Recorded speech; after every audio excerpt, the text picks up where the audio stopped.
Hello friends.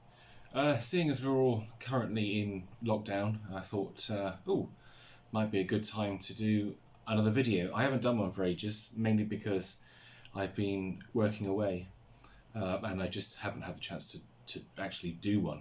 I've had numerous vacuum cleaners join the collection since I last did my previous video. But today I thought we'd have a look at something from the 1970s, 1980s, and that machine is the unbelievably awful Goblin Housemaid. So this particular one is from the 80s. I can tell that because it's in the 80s colour scheme, and it is actually the last one that Goblin ever made. I think Housemaid ran from 1976 to 1983-84, which is about 5 years too long, quite frankly, because they were pretty awful vacuum cleaners. Also as well, this one is quite interesting because of how the hose attaches to the cleaner. Every other Housemaid had a pan converter that fitted underneath the cleaner.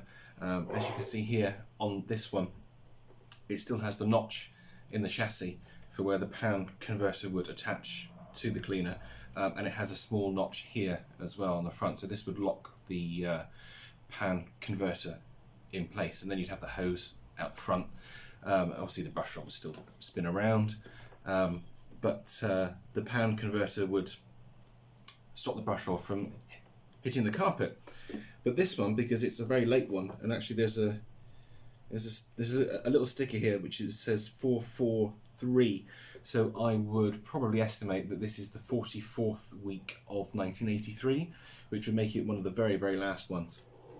And this one, actually, the hose attaches on the side. You can see here there's this little panel, not a panel, a little stopper. So this stopper comes out, and if you look down the hole, I don't know if you can see that, if there's enough light, but you can actually see the fan down there, and the hose for this particular machine is different. It's just a friction fit end.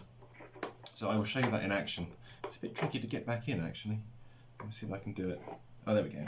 That just goes in and it locks in place. It doesn't even lock properly. It's just so cheap and nasty. But yeah, there we go. So that's a very brief history of the Housemaid. Let's see it in action.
So interestingly, whilst I was doing that pickup test with the housemaid, my Dyson air purifier went absolutely crazy, and as you can see, it's shot up to level 8 whilst I was doing that. I think that just goes to show that filtration has improved an awful lot over the past 40 years.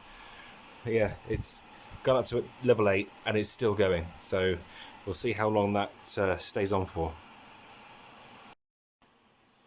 Here's the original tool set that came with this machine.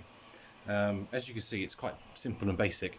You get one extension rod, you get a dusting brush, which comes preloaded with dust in this instance. Well, not dust, but fluff, I guess.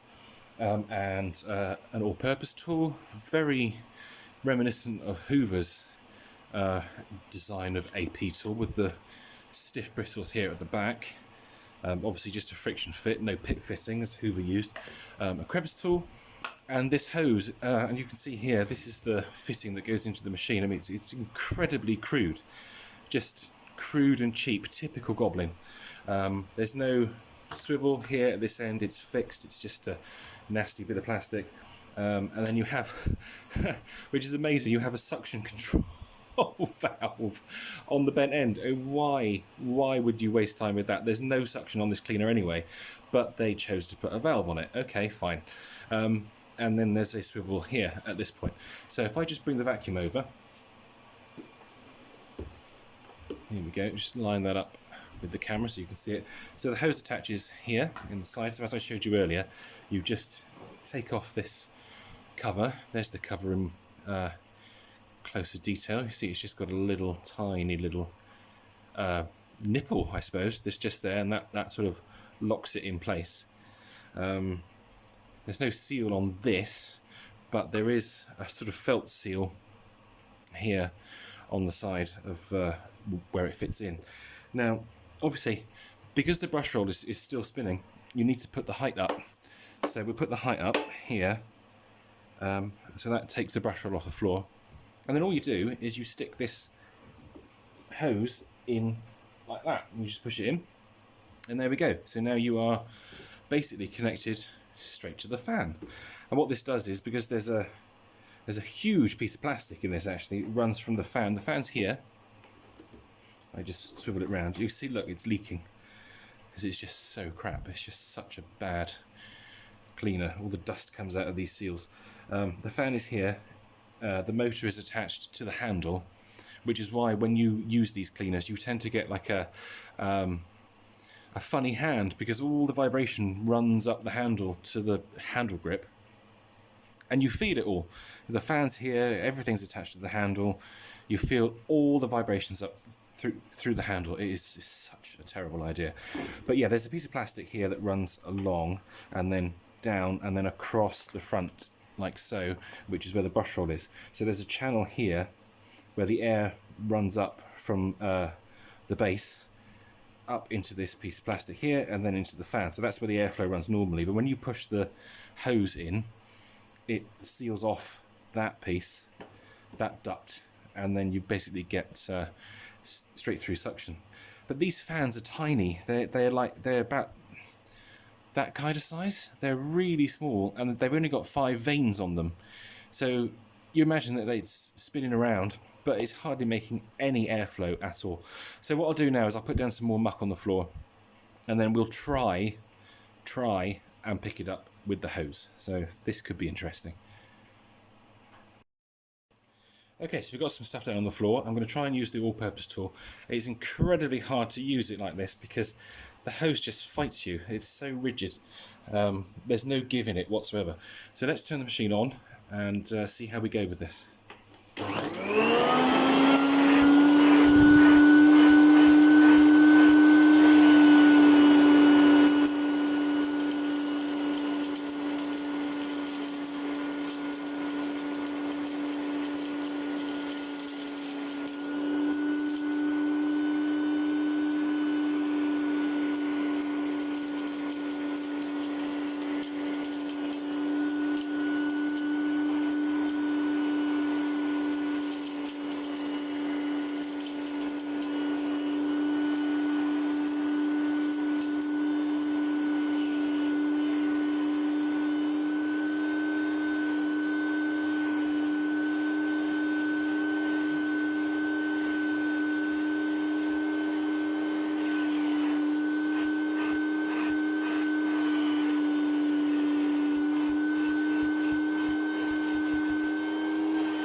all fairness, it didn't do too bad, but that's just like surface dust. But what I have found now is that because of the static build-up, all the hairs on my arm are being attracted to the hose, and it feels really weird. I guess it's a bad combination of cheap plastic and probably nylon carpet. But there we go. It didn't do too bad. I'm quite surprised. So now you can, when you've finished your above the floor cleaning, just take the hose out like so. Throw it away in your cupboard, never to be used again, and then put the end cap back in and turn it, and there we go. That's the housemaid returned to upright mode. That's it for now. Thank you very much for watching. Hope you enjoyed this video of one of the worst vacuum cleaners ever made, and I'll see you in the next one. Take care. Bye bye.